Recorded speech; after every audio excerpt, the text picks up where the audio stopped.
Bismillah, inna alhamdulillah, wassalatu wassalamu ala rasulillah, mabad. Assalamu alaikum wa rahmatullahi wa barakatuh.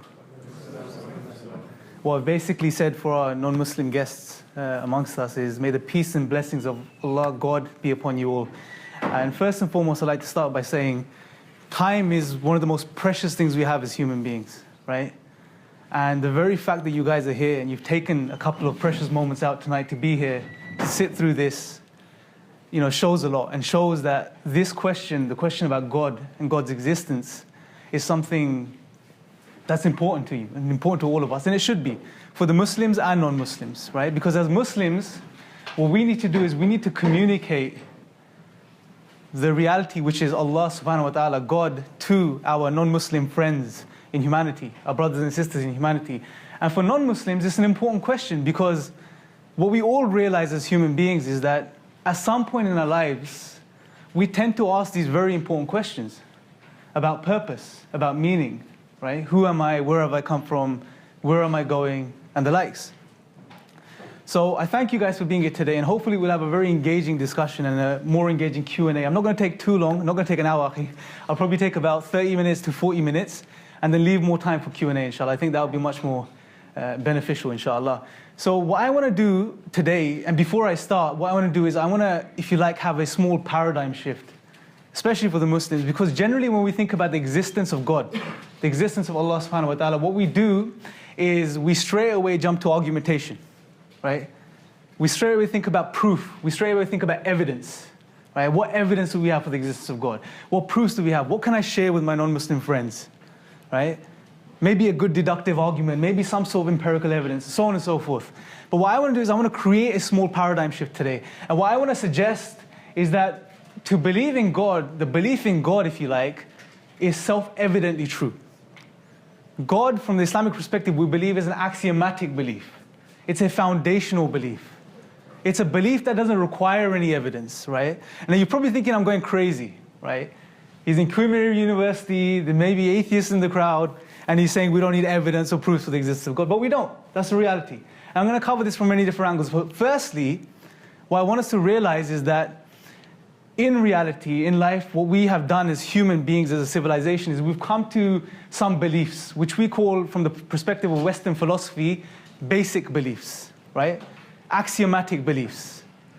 Some examples are, the real world is real. This is an axiomatic belief in science. Science is pegged on this belief. We cannot have science if we don't believe that the real world is real. Another axiomatic belief is that there are other minds other than our own minds. That's another axiomatic belief, a self-evident truth, an unproven assumption. Another basic belief, or axiomatic belief, is that the universe has age to it. We live in a universe which has age to it, because there's no way of proving that the universe didn't just come into existence 5 minutes ago with an inbuilt appearance of time, age. There's no way of disproving this notion, but it's basic to believe otherwise, right? And now focusing on the belief that the real world is real, just to drive this point home, I want us to think about something for a second. Can anyone here prove that they're here right now, really here right now? Can anyone prove that the table they're sitting on, or the chair that they're sitting on, or the pen they're holding, or the phones that are in their hands or in front of them are actually real? Can someone prove that? Think about that for a second. Can you prove I am standing here right now and I'm speaking to you? Now some of you may be thinking, well, I can say, well, I can see you, right? I can feel the chair that I'm sitting on. I can see the table in front of me. I can see my phone. I can taste the pen I'm holding, right? Maybe I bite into it and I can taste it. But all I have to say is, well, how do you know what you're seeing, smelling, tasting, and feeling isn't just in your minds? And you're being made to feel like this. How do you know that you're not a brain on a distant planet, on a different galaxy, yeah? And some aliens are sticking probes into your brain, making you feel like you're here right now, making you feel like this is actually taking place. How can you disprove this notion? The reality is you can't. You cannot disprove this notion, but it's basic. It's basic to believe that the real world is real. And see, thinkers and philosophers of the past throughout history, they realized we need to start somewhere. To attain knowledge, to learn, to develop, to progress, we need to begin somewhere. And where people begin is what you call a basic belief, as an axiomatic belief, okay? And they realize if we don't have basic foundational beliefs, we will end up in an infinite regress and we'll never have any knowledge. We won't be able to get anywhere. And the example of science I draw again, which is that science is pegged on the axiom that the real world is real. If you don't believe this, you can't do science, right? You cannot do science, but you cannot empirically validate this belief. It's impossible. So in the same way, what I'm arguing is that the belief in Allah subhanahu wa ta'ala, in God, is basic, it's axiomatic. Now some of you may be thinking, well, okay, that's clever, but I can then say, well, maybe there's a great big samosa, yeah? A giant samosa that created the earth and is hiding under the North Pole or under the South Pole, yeah? That I can say that's a basic belief. Some of you may be thinking that I can make anything a basic belief. Maybe a cookie monster, maybe the great fairy or the great pumpkin. But we can't do this because basic beliefs have, if you like, a criteria. There are certain things, requirements for a belief to qualify as basic. And if you guys are more interested in this, let me just give you a little reference. If you go to the IRA website and you search Hamza's essay, article he's written, it's called Denying God, Denying Reality. He goes into this in great detail, right? You can find it on the IRA website. But just to give you a brief summary of it, the point is that basic beliefs require criterion, right? There's a criteria. And I'm going to share 3 with you. Number 1, basic beliefs must be cross-cultural. So what I mean basically is they must appear across cultures, through different places in different times, to different communities and cultures. Right? It doesn't mean they're necessarily universal, but they're cross-cultural. Secondly, a basic belief must be foundational. Now what do I mean by foundational? A basic belief must be foundational, meaning that you have it as a foundation, just like the building work of a house. You have the foundation, the groundwork. And then on top of that, you can build a house. So a basic belief must serve the purpose of being foundational, meaning once you maintain it or you hold it, you can base or build a worldview on top of it. Okay? So it must be foundational. Thirdly, it must not require any information transfer. Now, I'll give you an example. Imagine take a group of children and you put them on a desert island. They will naturally grow up believing in the real world. The sand is real, the sky is real, the trees are real, the coconuts are real, whatever it may be, right? They would naturally grow up believing this. It wouldn't require information transfer. It wouldn't require an individual to come from the outside world to teach them these concepts. Okay, so no information transfer necessary. In the same way, if you take a group of children, put them on a desert island, they will naturally grow up believing in a creator or supernatural causal agencies without requiring any information transfer. But when it comes to the great samosa on the South Pole, unless you have some sort of concept of Indian cuisine or samosas, you can't come to that belief. There's no way you can come to that belief, right? So it must be a belief that's not based on information transfer. So essentially what I'm positing is that belief in God is self-evidently true. It's axiomatic. And if you deny the belief in Allah subhanahu wa ta'ala, being basic, realizing that you don't need any evidence to prove God's existence, you don't need any argumentation, you're completely warranted and justified in believing God being basic. If you deny this, then you have to deny other basic beliefs. You have to deny the belief that the real world is real. Don't do science then. You have to deny the belief that you aren't the only mind. There are other minds in the room or in this world. You have to deny all of these basic beliefs if you deny the belief in God as being basic. Right? And the reason I share this, and I want us to understand this, is because we have this idea. We have this idea as Muslims, especially in the 21st century, that when we share the message of Allah, when we share the reality of God, we have to give evidence. We have to give argumentation and so on and so forth. But we don't. We don't. Just like you don't have to give evidence for the real world being real when you accept that as an axiom for science. You don't have to do it for God either. And I would even argue believing God, mashallah, but I would argue believing in God is so basic that if you maintain this as a basic belief, you don't require any other basic belief in some respects, right? Think about it for a second. If you believe God exists and He's basic and it's foundational and that's axiomatic, what is the real world real? Yes, Allah created it. He placed us in it. Are we real? Yes, God created us to test us in this life. Are there other people, human beings? Yes, because God made other human beings. We don't need to maintain or hold on to any other basic beliefs. If we maintain God as a foundational belief, there's no need for other basic beliefs.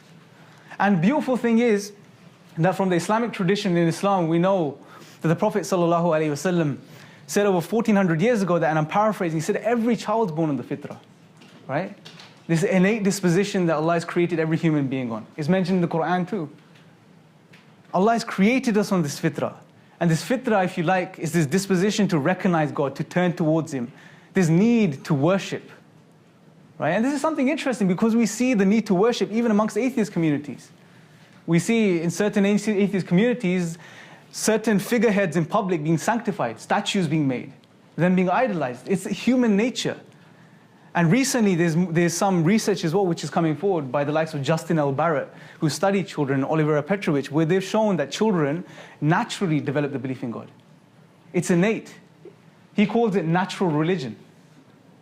Children naturally and rapidly develop the belief in supernatural agencies. Obviously, he has his own conclusions. He concludes it from an evolutionary perspective. Nevertheless, that's an extrapolation. That's an inference that we make based on the data. We're speaking about the data right now. The data is that children naturally and rapidly develop the belief in God. We can have our own inferences. That's not important right now, but the point is they do. Right? And this supports the notion of the fitrah, exactly what the Prophet ﷺ said over 1400 years ago. Exactly what he said. So I wanted us to really understand and appreciate this point. We don't need to prove the existence of God. Nevertheless, that doesn't mean we don't have good arguments and good reasons. We're going to look at some in a bit. We have good reasons to believe in Allah's existence. We have good argumentation. But all argumentation and reasoning does, it serves to trigger the fitrah. It serves to trigger this innate disposition amongst people, amongst human beings. Right? This is what we need to realize. We don't believe in God because we can reason to His existence. Our rational faculties are limited. Right? If you study the philosophy of science, you realize the limitations of science. Because of our limitations. Right? Our reasoning can serve us and take us so far. But the belief in God is not pegged on the fact that we can prove His existence. We believe in Allah first and foremost because of the fitrah, because it's innate. And then we have argumentation and reasoning and so on and so forth, which supports this notion. Right? Everyone okay with this so far? If there's any questions, I know it's a new concept. Any questions, please ask at the end. I'll try to clarify the best I can. Now moving on, the next thing I want to talk about is the reality of denying God. What does it mean for a human being to deny the divine? Right? What does it really mean? And the reason I want to do this is, again, moving away from the narrative of arguments. Look, here's a deductive argument, premise one, premise two, conclusion. Is because it's very dry. As human beings, we're deeper than that. We have something more profound. We're not just brains. We're not just a rearrangement of molecules. Right? We're not just atoms. We have something far more deeper as human beings. We feel, we care, we love. We think with the hearts, we feel with the hearts. So I really want to try connecting with people here today. Right? It's not about egos. And this is why I want to really go into what it actually means to deny God. Right? Let's think of it from the perspective of meaning. What does life mean in the absence of God? Think about this for a second. What would it mean if our brother here, Sultan, he pulled out a gun right now, right, and he shot me? And at the same time, he took the same gun and he shot the table or the computer in front of me. What's worse? Shooting me or shooting the computer? I'm sure you guys know, man. What's worse? Shooting me, right? But the question is why? I am a rearrangement of molecules. If God does not exist and naturalism is true, naturalism meaning everything is physical, it's a closed system, all physical effects have physical causes and nothing beyond this. If naturalism is true and we are here by accident, we are just a rearrangement of molecules, an accidental byproduct of this lengthy evolutionary process. If I am just a rearrangement of molecules, what difference does it make if you shoot me or shoot the computer? I am a rearrangement of molecules, that's a rearrangement of molecules. Think about this for a second. What difference does it make? Nothing. Some of you may argue, well, you're a more complex rearrangement of molecules, yeah, compared to the computer. But why are we getting sentimental? Where's the link there? Why does complexity have to do with more care? Why is it if something's more complex, does it matter more? Why have we got that concept? It doesn't work. So there's no difference. There is no meaning. Think about this. What difference does it make if God does not exist? If I live like a saint and I do all the amazing things in the world, help people, take care of people, give charity, change the world for the better, or if I live like a sinner. I live like an evil person that commits all the atrocities in the world and does all of these things. What difference does it make? Think about this. If my end is the same, if all of our ends is the same, 6 foot under, being eaten by worms, maggots, and whatever other creatures may live underground, if our ends are the same, what difference does it make if I live as a saint or if I live as a sinner? What difference? Akhi, you tell me. Does it make any difference? No. It makes no difference. Our ends are the same. Once you're dead, khalas, nothing more. Finished. There is no ultimate meaning. There is no ultimate meaning. We can ascribe meaning to our lives, but that's nothing short of deluding ourselves, because we're making things up. We're plucking things out of thin air as we go along. Let's think about purpose. What purpose do we have in the absence of Allah subhanahu wa ta'ala, in the absence of God? Ultimate purpose. Again, nothing. Accidents don't have a purpose. Right? You can ascribe purpose to yourself. You can say, I want to be an engineer, I want to be a doctor, I want to be a mechanic, I don't know, I want to be a historian, wherever it may be. We can ascribe purpose to ourselves as human beings. But that's making things up, in other words. We're making things up, literally. We're born, we're thrown into reality, we wake up, we become conscious, we become aware as we grow, and we are surrounded by reality, we're surrounded by things, we're surrounded by systems and processes. And we grow in these systems and processes, and we ascribe things to ourselves as we grow up. But this is making things up as we go along. There is no ultimate purpose in the absence of God. Is there any true happiness? Let's think about happiness for a second.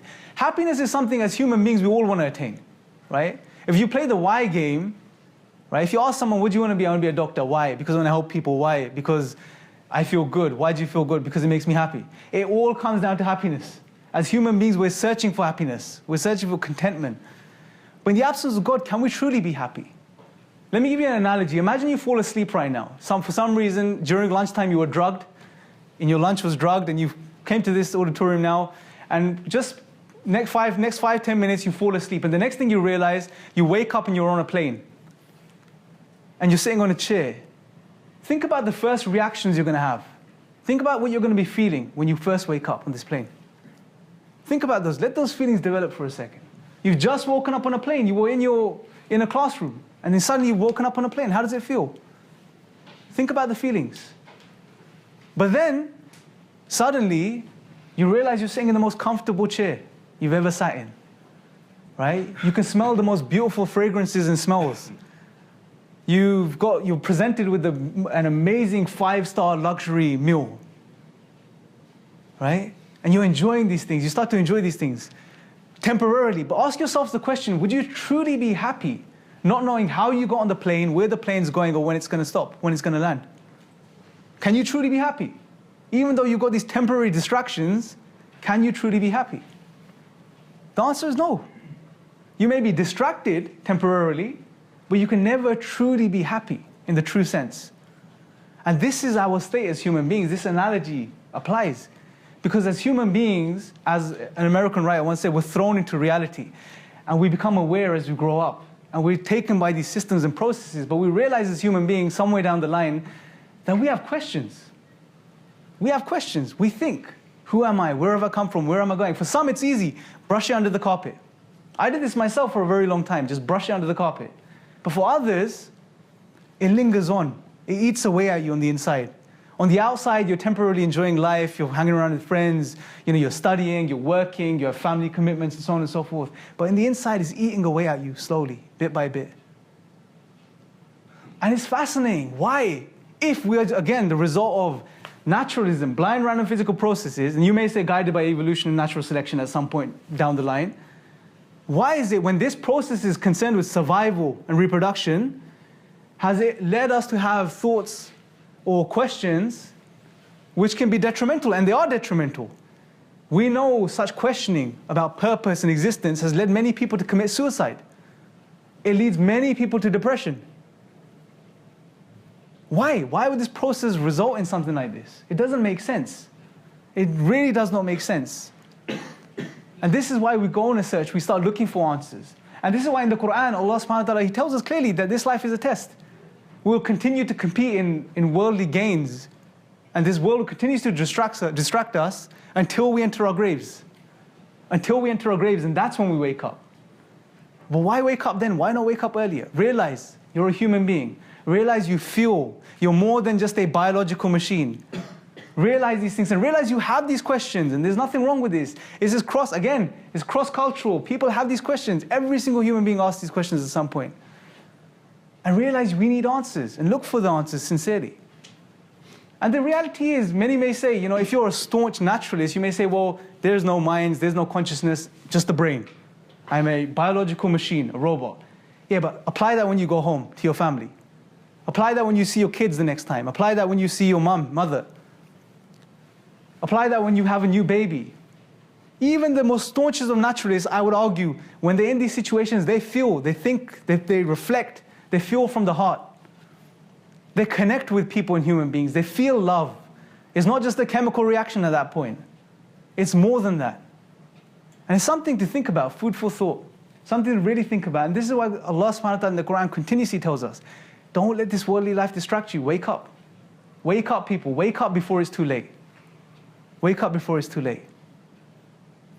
The next thing I want to touch upon briefly is something very interesting. Again, I'm not going to go down the route of arguments. Think of this as reflecting over reality, okay? And what I want to share with you is something very interesting about reality. And again, related to science, there's two things science requires, okay? Two things science requires which are fundamental and we don't really think about or question. One is a rational mind, a mind that can lead us to truth, a mind that has the ability to attain truth and distinguish between truth and falsehood, and an intelligible universe. A universe that we can understand and comprehend, right? And what's fascinating, and it blows my mind each time I think about this, is that we have both. Both, and that too in a very, very complementary way, in a very unique way. Because if you think about it, you can take the analogy of a lock and a key, right? The lock being the universe and the key being our rational minds. And not any key fits any lock. Our minds have the ability to, whatever extent, understand this universe. And that's something amazing. Again, if naturalism were true and everything is a result of blind, random, non-rational physical processes, dead processes, just molecules whizzing around, gases colliding, whatever it may be, then how have we ended up with this? How have we ended up, firstly, with a universe which is intelligible, a universe governed by distinctive laws, a universe which is mathematically coherent? Interestingly, scientists and thinkers of the past also noticed this. And this was something that mesmerized them. Einstein, for example, said, what's inconceivable about the universe is that it's at all conceivable. Right? And this is just one statement. If you read his works, throughout his works, he spoke about the rationality present, entrenched within the universe, and how it fascinated him. Our universe is rational. It's mathematically coherent. It's fascinating. It's amazing. We can do calculations, and we could take those, we could superimpose them onto the universe, and they make sense. There's a unique thing going on, something amazing going on here. And on top of this, we have rational minds. Not only do we have rational minds, we have minds that can attain truth, distinguish between truth and falsehood. Again, simple way to posit the question is, how do you get rationality from non-rationality?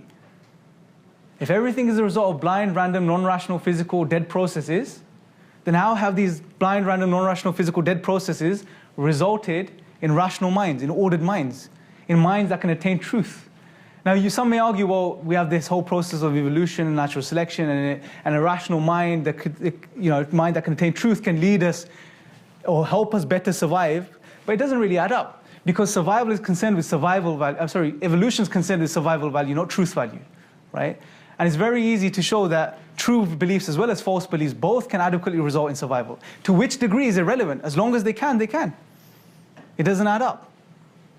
It really doesn't add up. I think it was John Barrow, he makes this point as well in the Templeton Address. He says that natural selection is not concerned with discovering black holes or understanding, the Andromeda galaxy, wherever it may be. It's concerned with survival, right? And when we're, as human beings, are put in a survival situation, we go back to instinctual reasoning. We do. When someone or a group of people, say you're walking down the road, akhi, and this group of guys, they start chasing you, what are you going to do? With knives in their hands, what are you going to do? What would you guys do? Run. And you may be a math major or a science major. Are you going to start calculating your descent into the nearest corner shop? Or into the nearest tree, the jump into the nearest tree? No. Basic instinctual reasoning, back to that. You just run. You hide. We do the basic things when it comes to survival. We go back down to basic instinctual reasoning. There is a distinction here. There's a unique distinction between discoverability and, if you like, we use such a term, and survivability. We've been given rational minds that can understand the universe and given a rational universe. Now, naturalism, there's no real answer. It doesn't really explain these two phenomena. These two things which lead us or give us the ability to do science. But on Islam, from the Islamic perspective in particular, we can draw a beautiful conclusion. See, let me ask you guys a question. Why did Allah subhanahu wa ta'ala create us? Why were we created? To worship Him, right? We were created to worship Allah. Seldom in the Quran does Allah, God, go from try proving His existence. He never does, hardly ever. Instead, what Allah does, He takes us from His existence to His worship. Right? He takes us from His existence to His worship. One of the strategies that God employs is He makes us reflect over creation. He says, for example, in the Quran, indeed, in the creation of the heavens and the earth and the alternation of the night and day, in it are signs for those of understanding. Those people who think and ponder. Allah subhanahu wa ta'ala also says, we will show them our signs in the creation and within themselves until it becomes clear to them, manifest that it's the truth. Allah, God is making us reflect. He's telling us to reflect. Also in the Quran, Allah says, do you not see the camels and how they were created? Observation. Do you see there's this notion out there, science or God these days, right? Either do one or the other. But Islam promotes science. The Quran promotes this. The Quran tells us to observe reality, look into the world because it leads us to the Creator. His signs are in creation.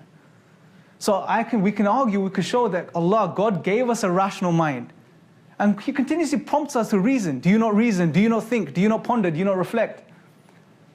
He gave us these minds and He gave us an intelligible universe. So when we look over it and we reflect over it, it would lead us to His worship. It will lead us to His worship. It's not by chance or at random. It doesn't make sense. So hopefully this is giving you guys something to think about, some things to reflect over. And I just want to conclude by this, and I want to try wrapping things up for you, if I can. If you want to continue to maintain, right, and this is your prerogative, you can do what you like. You want to continue to maintain that about, 14 billion years ago, the entire universe came into existence via nothing or by nothing, right, according to some. And then star systems formed, planets formed, solar systems formed, and eventually as science tells, about 3-point-something billion or 4 billion years ago, the Earth emerges. And the Earth falls into this precise place known as the Goldilocks zone in science. And it develops the right conditions and the right atmosphere and the right everything on the planet for life to emerge. Then life suddenly pops into existence. Again, something that's never been explained, how the first cell came into existence. Life emerges. And then we have these creatures which emerge, the human beings. And they're unique because not only can they do all the things other creatures do, but they have the ability to reflect and think about this whole process and understand it. If you want to claim all of this is by chance or at random, then go ahead. It's your prerogative, you can do that.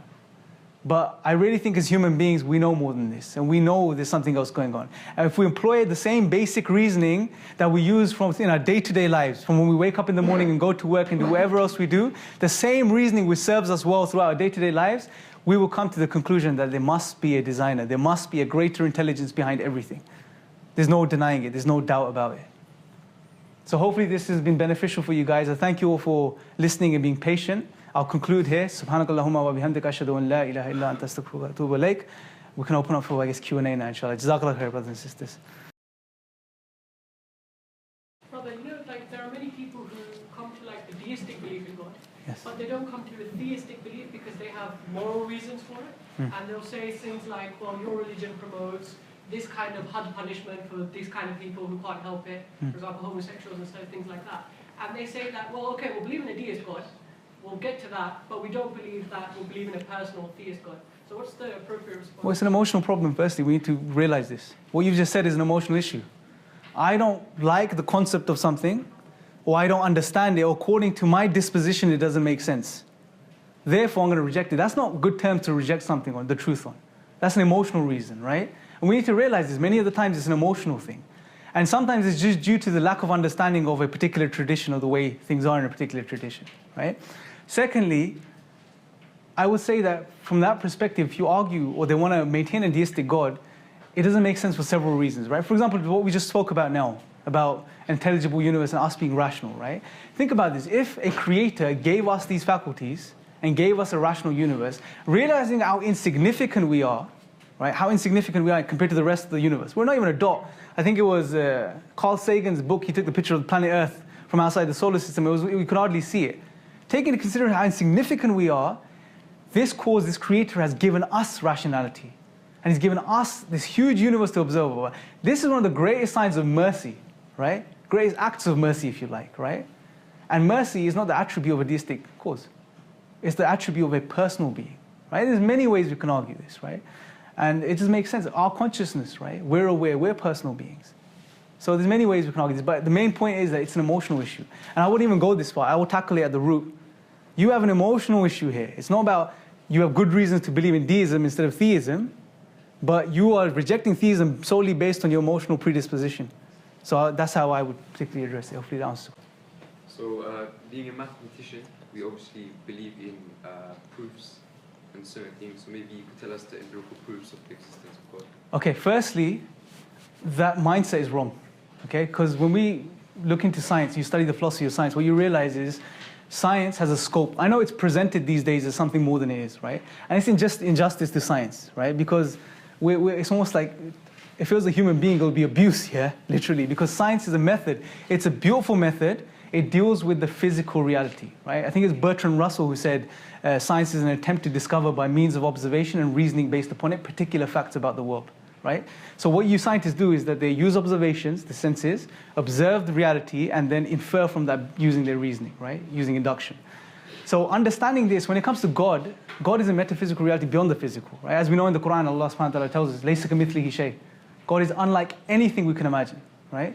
So when it comes to science or empirical evidence for God's existence, directly, science can never prove or disprove the existence of God. It doesn't have a foot in the door. No way, right? It doesn't have a foot in the door. What we can say, what we can do is ask the question. The data science is showing us, so the observations we're seeing via the method, what do they point towards? That's what we can do, right?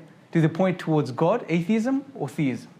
That's the best science can do. And as we reflected at the end about, laws of physics, laws of logic, and so on and so forth, it makes more sense to believe that there's a legislator behind all of this rather than chance or random events. Do you see? So science can't directly prove or disprove the existence of God, but we can look at the data and say, okay, what does it point towards? That's what we can do, essentially.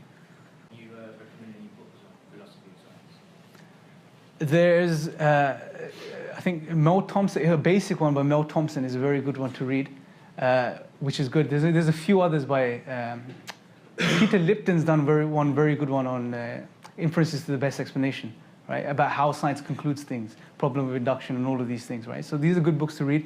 But anyone, before you study philosophy, this is a disclaimer I put out, yeah? Because we need to have our sound foundations in our own Aqidah first and foremost, right? Because sometimes what tends to happen is, and I've almost fallen into this trap in the past before, we get carried away with, we have this whole new world of philosophy, right? And we think so we're self-studying and everything, but we tend to move. The thing with philosophy is, it's sticky business, right? The point is, and this shows the limited nature of human rationality and human minds, right? Philosophy, or the idea behind it, is that us human beings can attain truth via reasoning, right? Via deduction, induction, whichever form it may be. But the reality is, we can't really do that. Because if that was the case, we've had philosophers for thousands of years, right? There's been more disagreements in philosophy than maybe any other discipline, right? So this shows the limited nature of the human being, of the human mind, right? So what I would say is that have a strong foundation in your own Aqidah first, and then study these things for the da'wah, inshallah, right? But know the limitations and their scope, right? We have ultimate absolute truth from Allah compared to, which is something speculation and man-made, not man-made knowledge, but knowledge attained via man's capabilities and limits, basically. So hopefully that answers the question. If God made humans to worship Him, what is the point in angels, and why are they different? And why did He give us rational mind? Okay. Firstly, they're not mutually exclusive. Just because we've been created to worship Allah doesn't mean He can't create other creation, right? So Allah can create what He wills. He's the creator. That's one of His attributes, right? Al-Khaliq. He creates. Okay? He's created creation we know of and creation we don't know, but we're not being made aware of. And that has no significance on us being created to worship God, right?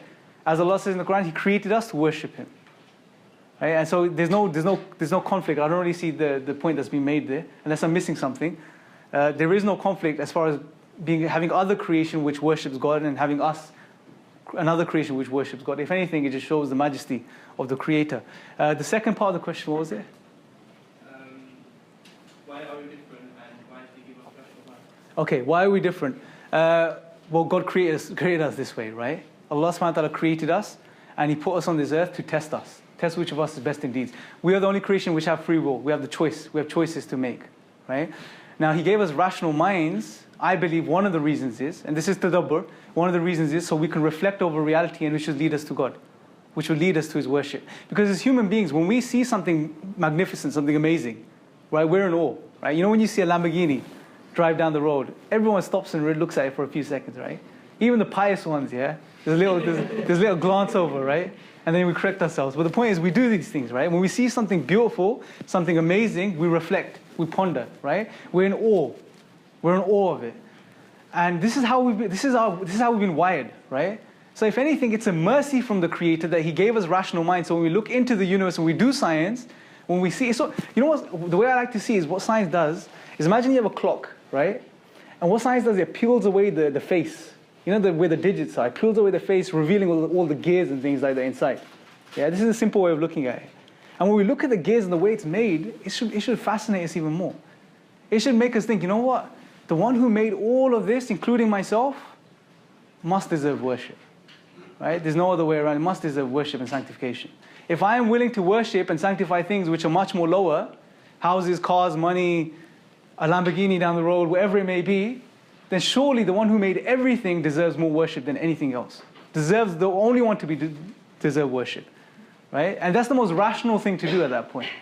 So hopefully that addresses the question. You see how some people, they say, oh, the Big Bang was the first cause. And then we argue them, God caused that.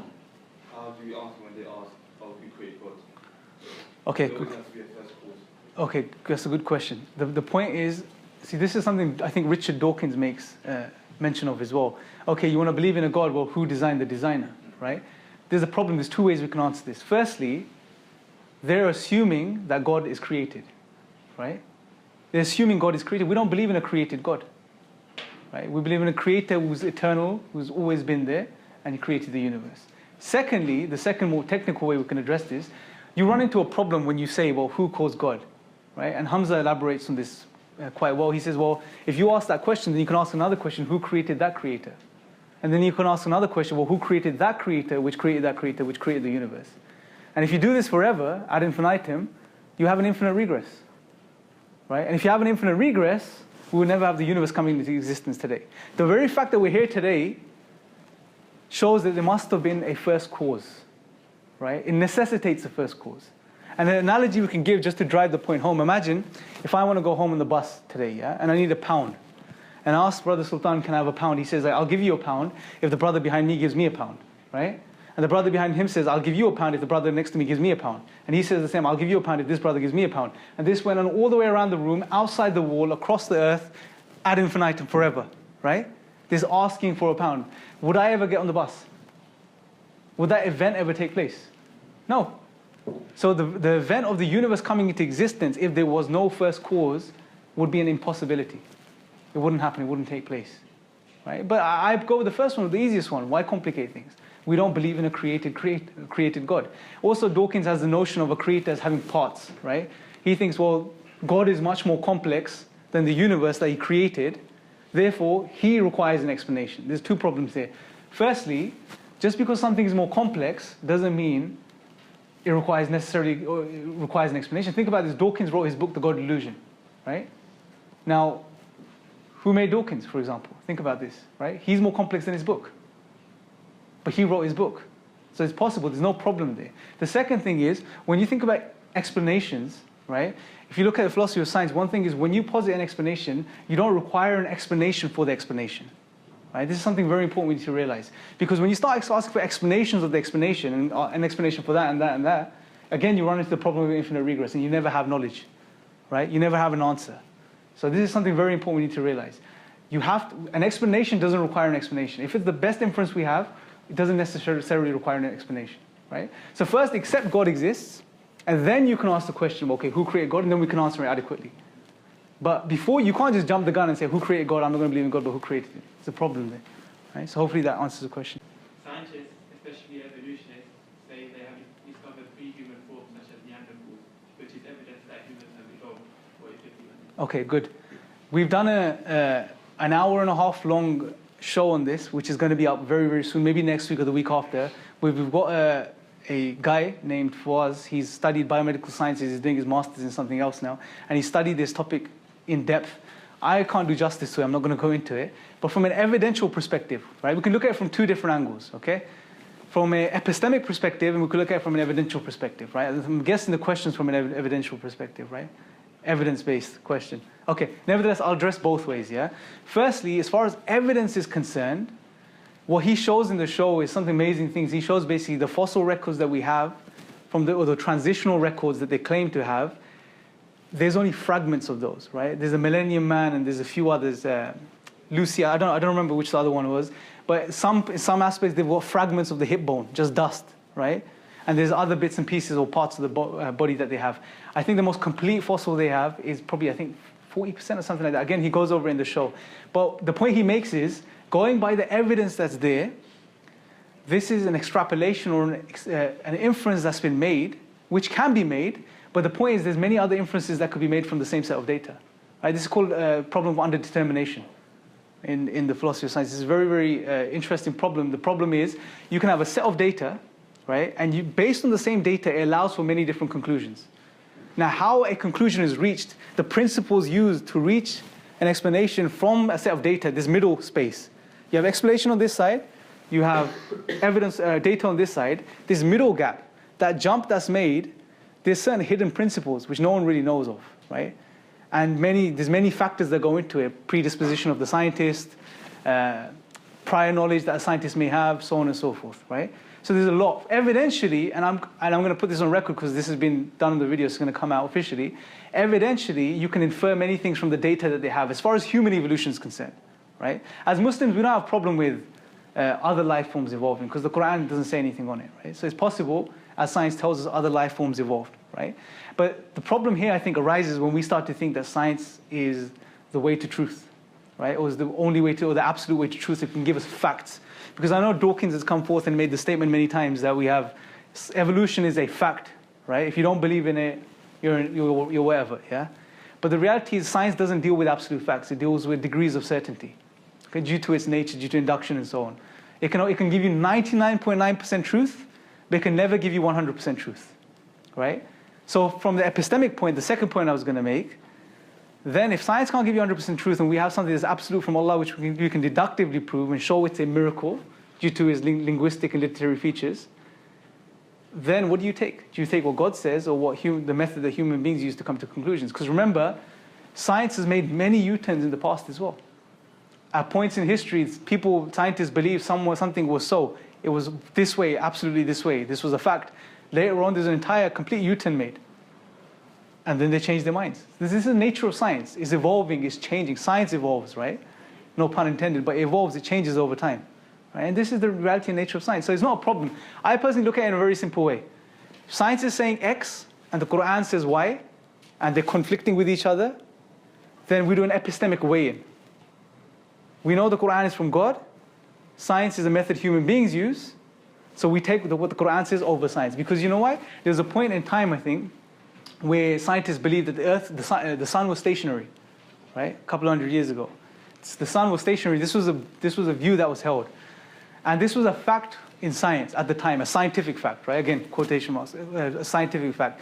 And the point is that the Quran always said that these two bodies have their own orbit motion, right? They have their own motion or their orbits that they flow in as well, right? So the Quran was saying something against the science at the time. And there was a conflict at the time. But now, as science has progressed, what do they believe? Well, they believe that the sun has its own orbit around the galaxy and so on and so forth, right? So there's no problem. If we really think about this in the right way and understand what science is and understand what the Quran is, there's no issue there. So hopefully that addresses that point. A question I've been asked, which I didn't quite know how to address, was that if God really created us to recognize Him and worship Him, and He wanted us to recognize Him, then why didn't He make this ability for us to recognize Him very easy for everyone? Good question. And people who who keep studying and keep trying to find truth, yes, find so many obstacles and difficulties. Yes, good point. Because life's a test, as the Quran tells us, right? It's a part of the test. Right? One of the first aspects of the test is living in this reality we live in, given what we're given as far as information, right, or knowledge or the fitrah, is to realize and discover Allah subhanahu wa ta'ala. That's a test in itself, right? Turning to God. And we've got to remember, if Allah had made it as easy as, if He wanted, He could have told every single one He exists, right? In one way or the other, where we will be so convinced beyond the shadow of a doubt. But that takes away the aspect of a test. Why the need for this life then? You see, there's no need. We would all be in heaven, right? In Jannah. We'll be over, no test. But the very fact it's a test, and an aspect of the test is coming to this realization, using the tools that God's given us, is something beautiful, something profound. And I would even say that we've been given just enough. It's amazing when you think about it, right? We've been given just enough. And especially when we're in tune with our fitrah, there's no doubt. Because the reality is, when I first started practicing, I came to Islam due to rational argumentation and reasoning, firstly, right? And there was points where I would actually question those arguments myself. Because the nature of argumentation is that every argument, if you want, can be broken down to some extent, right? And this is the problem. But the certainty the heart gets from Allah subhanahu wa ta'ala, right? When you start praying, when you start practicing, when you sincerely turn to Him, that certainty, there's nothing comparable. No evidence can compare to that type of certainty. And this is why all we need to do as human beings, two things: be sincere and sincerely search and seek, and Allah will guide. That's it, khalas. Because we know Allah is the just. There's no way that Allah won't guide someone if they're sincerely looking for Allah subhanahu wa ta'ala. And that's what we need to realize, right? Some Muslims believe in evolution. However, they believe that God is the driving force behind the evolutionary principle. Is it a correct belief? Okay, from our perspective, as I understand it, from the Orthodox perspective, with evolution in general, we don't have a problem. Okay? Understanding that the limited nature of science, we can take what science gives us, because it's a good method, right? As far as the rest of evolution is concerned, no problem. Animals, other life forms. But when it comes to human beings, there is a distinction, because Allah subhanahu wa ta'ala in the Quran clearly tells us that He created Adam alayhi salam with His own hands, right? So we don't take the view that human beings evolve like other animals. But the reality is, bro, if Allah exists, He can do anything, right? So if He wills, He could have made other animals evolve in whichever way He chose to. And when it came to human beings, He could have just created human beings separately. There's no problem, right?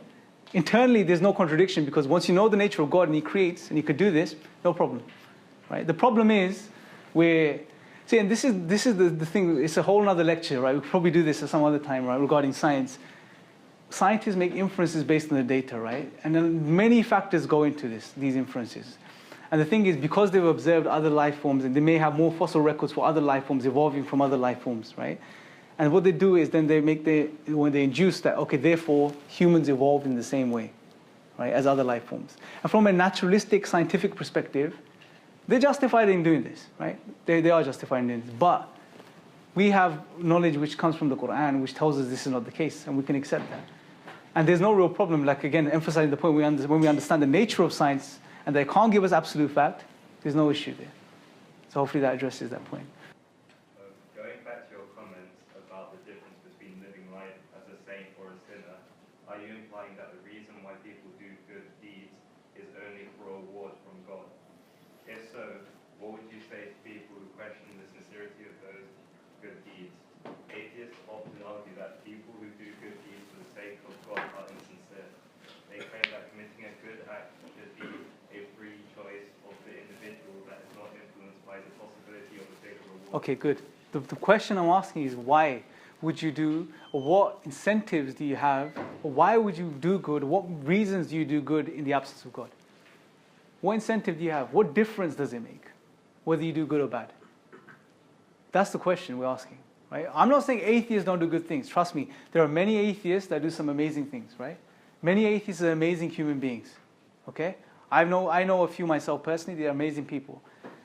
But the reality is that if there is no God and we are just accidents, right? And I'm using this crude word, but that's the reality, right? We are accidental byproducts of these processes. Then it makes no sense to do good or bad, right? There's no real distinction between why we should do one or the other. Because when the ends are the same, there's no real meaning behind these things. Right? But that's not to say, the reason I believe atheists and human beings in general, Christian, Muslim, we do good, or we incline towards doing good, is because of our fitrah. It's because of the nature God's created us on. It's to incline or try to want to do good. It's to feel good. When we do something for someone, we feel good. Right? When you help an old lady cross the road, you feel good. Right? Sometimes it's just because it makes you feel good. But this disposition or when you do good, making you feel good, or when you do bad, makes you feel bad. This is something God's placed within us, because there's no reason to believe that this disposition has emerged due to these processes, right? Feelings have emerged due to these processes. Remember, on naturalism, it's all physical, right? And now we're talking about these non-physical feelings, realities, and things like this. It doesn't make sense from that perspective. So hopefully that addresses that particular point as well. Yeah, some atheists they point out that can God create a rock that you can't lift and lift it? Yeah. How would you go about? Okay, good question. Hamza's done a small paragraph on this, and that's all this question deserves, because it's ridiculous. The question's false, because you're presuming in the question that God can do something, God can't do something, basically, right? So the question's nonsensical. It doesn't make sense, right? The way he answers it, if I can remember, he says, God can create a rock that he can't move, and then he can move it. So a ridiculous question deserves a ridiculous answer, basically. Earlier when you were talking about truth and survival, why is there a distinction between the two? Because he said that in the pursuit of knowledge, we are essentially finding new ways to survive and improving our survivability. Okay, good question. That's good you brought it up, because I didn't go into the analogy. I'm going to give you a simple analogy, right? Okay, imagine I have two friends, okay? And this is a very simple, crude analogy. Imagine I have two friends, Sultan and yourself, right? Now, I invite you to a new flat that I've moved into, okay? It's on the 100th story. It's in London. I invite you there. Your rational faculty is fantastic. They're working, yeah? You're completely sane upstairs. Brother Sultan, for the sake of the example, he's a bit loopy, yeah? He's not functioning upstairs. Now, you come and I invite both of you to jump out the window of my 100-story flat. Jump out, go ahead, have fun. Yeah? You're being rational, you conclude that if I jump out, I'm going to land, I'm going to die. Right? I'm going to just splat all over the ground. It's not good. I'm not going to do it. So you decide, using your rational faculties, not to jump. Here is an example of someone whose rational faculties are working, which has led to his survival. Okay? On the other hand, Sultan, his rational faculties aren't working. He believes he was kissed by a bird a couple of months ago, and now he can fly. Yeah? This is what he believes. Right? So when I offer him to jump out my window, he's like, let's go, let's do it. Yeah? He gets ready, but then he realizes that yesterday he damaged his wings on the way out of his house. So he doesn't jump. Right? So here's an example of someone who has formulated false beliefs and still survives. Right? Now here's what we need to realize, the distinction. It doesn't damn the example. The point is that true beliefs as well as false beliefs can both result in survival.